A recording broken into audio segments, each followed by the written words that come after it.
Thanks for joining us, and we are really looking forward to hearing your work come what may next week, which will be a Colorado premiere.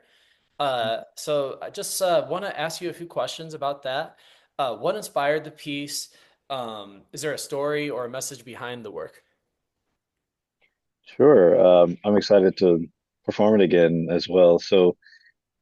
Um, this program was conceived of with the Miró Quartet, sort of with a theme of spirituality or mysticism, and things like that. So we've got, composers like Hildegard and, of course, Beethoven and Goloff. And so I was really or I'm always very interested in those kinds of concepts.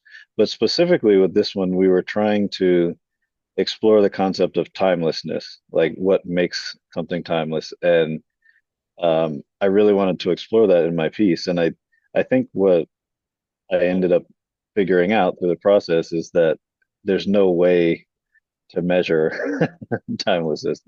There's really no um, specific set of circumstances that mean something will be timeless, whether it's in architecture or music or poetry or whatever. There have to be a lot of things that go into creating that.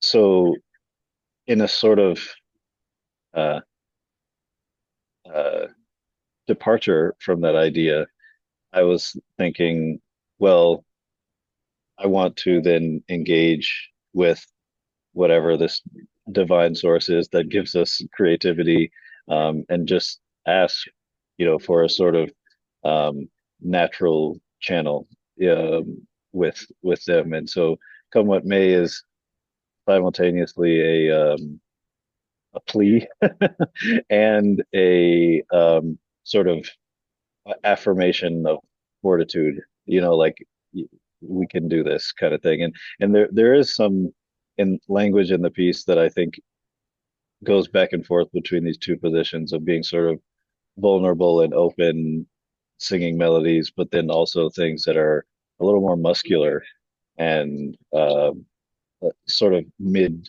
20th century harmonies with um,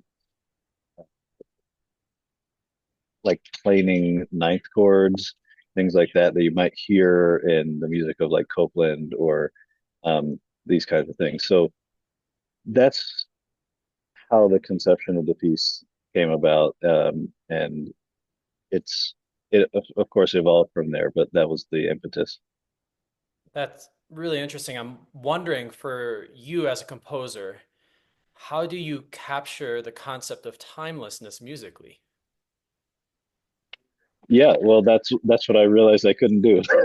um, so I I stopped worrying about that. What I was really thinking about though, in terms of timeless composers, it's like, Bach, Brahms, Beethoven, these kinds of people. And so I guess there is a certain um, motivic unity and compositional unity that I was trying to bring to this in the way that, you know, I'm a big fan of Brahms just in general as a composer.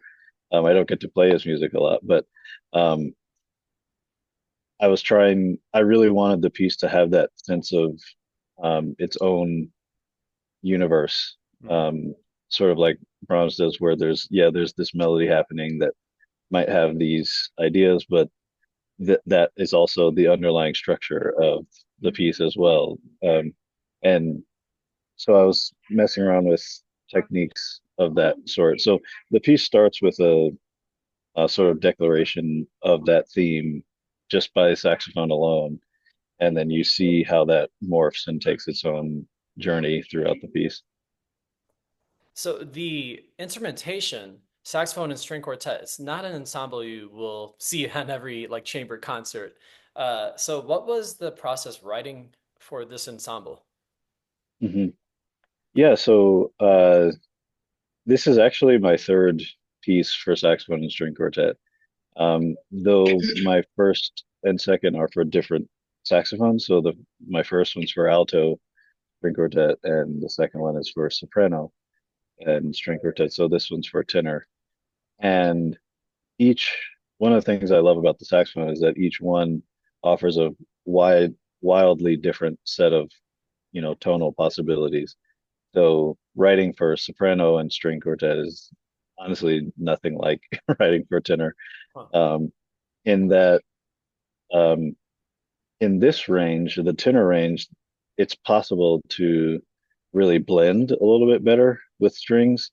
Um, the sound is much deeper and sort of more sultry. Um, and so I think the overall sound world that is at your disposal with tenor and string quartet is a more um, like purple hue. Hmm. And so I was thinking a lot about that kind of um, how that would work, and that I think also connects with the sort of autumnal feeling of Brahms, a lot of the time. So I was trying to access those types of colors. There's also, of course, the issue of balance Yeah. when you're dealing with saxophone and string quartet. Um, but I think it's a little bit less so with the tenor. And actually, the quartet, Miró, had suggested maybe one of the lower saxophones. I wasn't originally thinking that, but they had, I think they were intrigued by this idea of sort of a darker sound too. Really cool. Um, since this is not your first time around composing for that ensemble, is there a kind of reoccurring theme musically that you see happening when you're writing for this kind of group? Maybe not just musically, but in the content as well? Kind of. So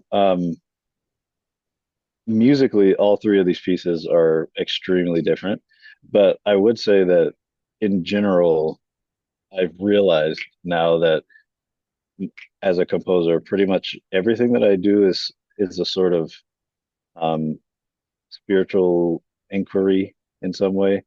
Um, I grew up very religious, and my grandfather was a pastor, and we were going to church every week. And in the process of growing up, I guess I realized that really what I was connecting with in a lot of these situations, what I felt like I was when I felt like I was experiencing a higher power, it was really when the music was happening.